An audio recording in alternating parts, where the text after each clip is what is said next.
One of the most difficult subject है जो लोगों को समझ नहीं आता, यूपीएससी का एनवायरनमेंट। ठीक है, तो इसमें क्या है, आपका मेंस का पोर्शन कवर करते करते हालत ख़राब हो जाती है। तो इसी चीज़ को देखते हैं, थोड़े स्मार्ट नोट्स हमने बनाए हैं। तो सोर्स क्या है इसका, शंकर आईएएस के नोट्स ही हैं सारे। और आपका प्रायोरिटी क्या दी गई है कि हाई यील्ड जो कोर फाउंडेशन है ना, उस पे काम किया जाए। अब जैसे प्रीलिम्स के तुम वेटेज देखोगे तो चैप्टर क्या है, one of the highest weightage topic है, जिसमें आपके क्वेश्चंस रिपीटेडली टेस्ट होते हैं। इकोलॉजी हो कि इन्वायरमेंट हो क्या, या किस हिसाब से भी आपके हायरार्कीज जो देखी जाती है हैबिटाट की, वो सब आती हैं। अब इसी में तुम ये देखो कि जीएस 3 की क्या इसमें मेंस की रेलेवेंस है।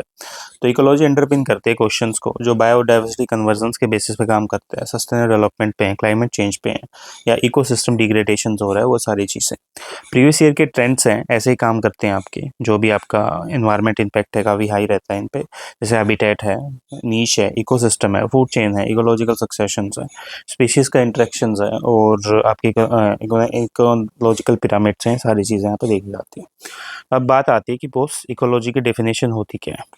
तो देखो, जो डेफिनेट सोर्सेज हैं वो अलग अलग काम करते हैं। इकोलॉजिकल क्या है, आपकी एक साइंटिफिक स्टडी है, रिलेशनशिप किस चीज़ के बारे में, भाई लिविंग ऑर्गेनिजम्स जो हमारे आसपास रह रहे हैं और हमारे सराउंडिंग्स में क्या एनवायरनमेंट है उसके बारे में। और जो इंटरेक्शंस है लिविंग ऑर्गेनिजम्स के बीच में, वो चीज़ यहाँ पे देखी जाती है। इसी चीज़ को इकोलॉजी बोलते हैं। ठीक है, रिलेशनशिप है किस चीज़ के बारे में, लिविंग ऑर्गेनिज्म, तो आपके आसपास के, जैसे आप यहाँ रह रहे हो, आपके आसपास पेड़ पौधे जानवर सारी चीज़ें हैं, तो उनके बीच में आपका क्या इंटरेक्शन है, वो सारी चीज़ें इकोलॉजी में स्टडी की जाती हैं। जैसे ग्रीक वर्ड इसका है ओकियस लोगोस। ओकियस मतलब हाउस, और लोगोस मतलब स्टडी, कि study of the house in which organisms live. UPSC का तुम फैक्ट बॉक्स देखोगे तो उस हिसाब से क्या आता है कि बोस जो एर्नस्ट हैकल है, उसने टर्म इकोलॉजी को क्रोन किया था 1866 में। उसके बाद आर्थर टुन्सले है, चार्ल्स एल्टन है, ये सारे लोग आए थे यहाँ पे। अब इकोलॉजी और एनवायरनमेंट कैसे काम करता है वो चीज़ यहाँ देखते हैं। तो इकोलॉजिकल वर्सेस एनवायरनमेंट क्या रहेगा, ठीक है। तो इसमें क्या आपका इकोलॉजी क्या है, साइंटिफिक डिसिप्लिन है, स्टडी करता है इंटरेक्शंस को, डायनामिक रिलेशनशिप के हिसाब से काम करता है, कॉन्सेप्ट और स्टडी इस चीज़ की देखी जाती है। इस चीज़ को इकोलॉजी बोलते हैं, जो आपके साइंटिफिक डिसिप्लिन के हिसाब से काम करती है, इंटरेक्शंस को स्टडी करता है, डायनामिक रिलेशनशिप्स देखता है, कॉन्सेप्ट या स्टडी देखी जाती है, इसी चीज़ को इकोलॉजी बोलते हैं। इसी तरह आपका एनवायरनमेंट है, जो सराउंडिंग है जिसमें ऑर्गेनाइजेशंस रहते हैं, जिसमें इंक्लूड करता है सारे सराउंडिंग फैक्टर्स को, और फिजिकल और बायोलॉजिकल सेटिंग्स होती हैं, वो चीज़ यहाँ पे देखी जाती है। और एंटिटी और कंपोनेंट्स के हिसाब से जो काम करती है, उस चीज़ को आप एनवायरनमेंट बोलोगे, ठीक है। अब रूल ऑफ थंब इसमें क्या करता है, एनवायरनमेंट क्या है, जहाँ बेसिकली जहाँ चीज़ें रहती हैं, बेसिकली उस चीज़ को एनवायरनमेंट बोलते हैं। इकोलॉजी क्या है, कैसे रहती हैं वो सारी चीज़ें। आपने बोला कि ये देखो मेरा, ये यहाँ पे एक घर है, तो इसमें लोग रह रहे हैं, तो ये आपका एनवायरनमेंट है। लेकिन ये लोग कैसे रह रहे हैं, तो वो चीज़ क्या है यहाँ पे, इकोलॉजी है, उस चीज़ को पढ़ना। एग्जाम्पल क्या है, टाइगर का एनवायरनमेंट क्या है, फॉरेस्ट है, टेम्परेचर है, डियर है। इकोलॉजी क्या है, टाइगर हंट करता है, डियर बेसिकली डिपेंड होता है वाटर पे, तो वो सारी चीज़ें यहाँ पे देखी जाती है। अब इसी चीज़ को अगर तुम आगे स्टडी करो, लेट्स से अगर मैं देखता हूँ कि एनवायरनमेंट के कंपोनेंट्स क्या है, तो एनवायरनमेंट में अलग अलग एक्सटर्नल कंडीशंस होती हैं आपकी, जो इन्फ्लुएंस करती हैं, इंटरेक्ट करती हैं, जो इफेक्ट करते हैं लाइफ और सर्वाइवल ऑफ ऑर्गेनिजम्स को। जैसे आपके लिविंग और नॉन लिविंग, और जिसमें आपके कंपोनेंट्स आते हैं दोनों, तो सारी कंडीशंस होती हैं और सारे इन्फ्लुएंस होते हैं, इंटरेक्शंस होती है, जो बेसिकली लाइफ और सर्वाइवल ऑफ ऑर्गेनाइजेशंस के हिसाब से देखी जाती है। लिविंग और नॉन लिविंग दोनों चीज़ें आती है, तो इस चीज़ को एनवायरनमेंट कंपोनेंट्स बोलते हैं।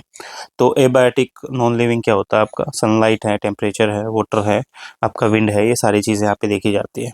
इसी तरह आपका एनवायरनमेंट बायोटिक होता है, जिसमें आपके प्रोड्यूसर्स हैं, कंज्यूमर्स हैं, डिकम्पोजर्स हैं, तो वो सारी चीज़ें क्या आपकी लिविंग एनवायरनमेंट में आती हैं, ठीक है। उस चीज़ को आप लिविंग के हिसाब से बोलते हो। और एबायोटिक आपकी नॉन लिविंग होती है, sunlight, temperature, water, wind etcetera, तो ये सारी चीज़ें यहाँ पे देखी जाती है। इसी तरह आपके जो प्रोड्यूसर्स हैं, फूड बनाते हैं, कंज्यूमर्स हैं जो डिपेंड रहते हैं एक दूसरे पर, और डिकम्पोजर्स हैं जो रिसाइकल न्यूट्रिएंट्स के हिसाब से काम करते हैं, तो वो चीज़ यहाँ पे आपकी शो होती है। अब तुम टेक्निकलिटीज़ देखोगे चीज़ों की, जैसे एबायोटिक फैक्टर कैसे मैटर करते हैं, ये डिटरमाइन करते हैं डिस्ट्रीब्यूशंस को, ग्रोथ को या सर्वाइवल ऑफ ऑर्गेनिजम्स को। जैसे कैमल है, वो सर्वाइव करता है डेजर्ट्स में because of its adaptation to the extreme abiotic conditions. जैसे एबायोटिक आपका सनलाइट आ गई, और नॉन लिविंग चीज़ें आ गई, टेम्परेचर आ गया, वाटर आ गया, विंड आ गया। बायोटिक आपका प्रोड्यूसर्स आ गया, खाना बनाना है, सारी चीज़ें। अब जैसे कैमल क्या है, कैमल आपका सर्वाइव कर लेता है, उसको आदत होती है। अडेप्ट कर लेता है एक्सट्रीम एबायोटिक कंडीशंस के साथ, जो आपकी सनलाइट है, टेम्परेचर है, वाटर है, विंड है, ये सारी चीज़ें बेसिकली रेगिस्तान में सब मिलता है, तो वहाँ पे सर्वाइव कर लेता है। बायोटिक वर्सेस एबायोटिक का रूल क्या है? बायोटिक का क्या है भाई कि grow and reproduce. Tiger, plants etcetera खाते पीते रहते हैं और वही बात, मरता रहता है, कोई जीते रहते हैं, ऐसे चलता रहता है इनका। एबायोटिक क्या है आपका? कोई ग्रो रिप्रोड्यूस नहीं करते। सोयल है, सनलाइट है आपकी, ये सारी चीज़ें थोड़ी ना ग्रो होती हैं, ये तो जैसी हैं वही बेसिकली देखी जाती हैं। अब नेक्स्ट होगा जो हम देखते हैं, level of ecological organisations. UPSC हर बार पूछता है सारी चीज़ें, तो होता क्या है ये, तो ये नेक्स्ट लेक्चर में कवर करते हैं पार्ट 2 में। तो मिलते हैं नेक्स्ट वीडियो में।